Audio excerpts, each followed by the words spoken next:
பயங்கரவாத தடை சட்டத்தின் கீழ் முஸ்லிம்கள் மற்றும் தமிழர்கள் மாத்திரம் கைது செய்யப்படுவதாக குறிப்பிடுவது தவறானது.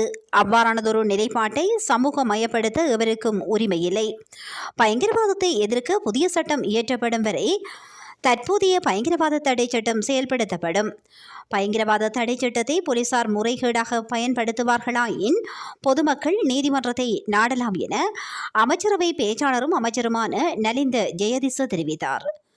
அரசாங்க தகவல் திணைக்களத்தில் நேற்று நடைபெற்ற வாராந்த ஊடகவியலாளர் சந்திப்பின் போது பயங்கரவாத தடை சட்டத்துடனான கைது தொடர்பில் முன்வைக்கப்பட்ட கேள்விகளுக்கு பதிலளிக்கையில் அவர் இந்த கருத்தை குறிப்பிட்டார். பயங்கரவாத தடை சட்டத்தின் கீழ் கைது செய்யப்பட்டு சுமார் 9 மாதங்கள் தடுப்பு காவலில் வைக்கப்பட்டிருந்த ஜுகைல் என்ற இளைஞர் பிணையில் விடுவிக்கப்பட்டுள்ளார். பட்டமளிப்பு விழாவுக்கு கூட செல்ல முடியாத நிலைமை இந்த இளைஞனுக்கு ஏற்பட்டது. இந்த இளைஞன் தொடர்பில் சாட்சியங்கள் இல்லை. தற்போது விடுவிக்க முடியும் என்று தெஹிவளை போலீஸ் நிலைய பொறுப்பதிகாரி நீதிமன்றத்துக்கு விடயங்களை முன்வைத்துள்ளார்.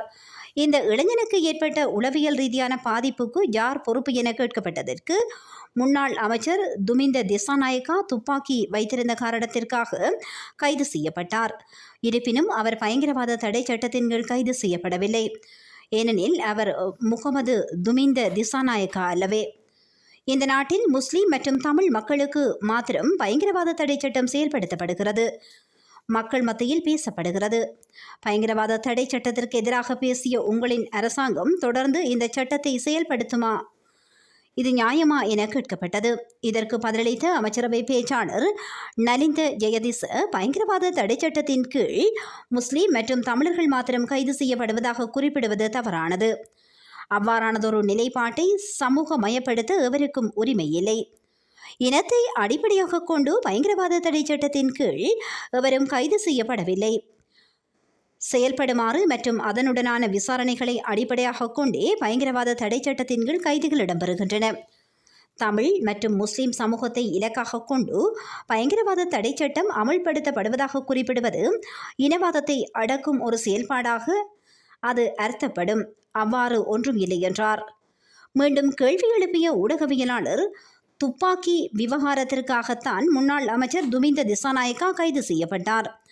ஆனால் இந்த இளைஞன் தனது கை தொலைபேசியில் ஸ்டிக்கர் ஒன்றை வைத்திருந்த காரணத்திற்காக கைது செய்யப்பட்டுள்ளார் என்றார். மீண்டும் பதிலளித்த அமைச்சரவை பேச்சாளர், அண்மை காலமாக கைது செய்யப்பட்ட ஒரு சிலர் பயங்கரவாத தடை சட்டத்தின் கீழ் தடுத்து வைக்கப்பட்டுள்ளார்கள். இது இனத்தை அடிப்படையாக கொண்ட பிரச்சனை ஏதும் இல்லை. போலீசார் முன்வைக்கும் விடயங்களுக்கு அமைவாகவே தீர்மானம் எடுக்கப்படுகின்றது. பயங்கரவாத செயல்பாடுகள் மற்றும் இதர குற்றச்செயல்களின் போது நடைமுறையில் உள்ள சட்டத்தையே செயல்படுத்த வேண்டும். பயங்கரவாத தடை சட்டத்திற்கு எதிராக நாங்கள் செயல்பட்டிருந்தாலும் தற்போது அந்த சட்டம் உள்ளதால் அதனை அமுல்படுத்த வேண்டும். பயங்கரவாத தடை சட்டத்தை ரத்து செய்வதற்கான நடவடிக்கைகள் எடுக்கப்பட்டுள்ளன. குழு ஒன்று நியமிக்கப்பட்டுள்ளது. குழுவின் பரிந்துரைகள் கிடைக்கப்பெற்றவுடன் பயங்கரவாதத்திற்கு எதிரான பிரிதொரு சட்டம் இயற்றப்பட உள்ளது. நடைமுறையில் உள்ள பயங்கரவாத தடை சட்டம் நீக்கப்படும்.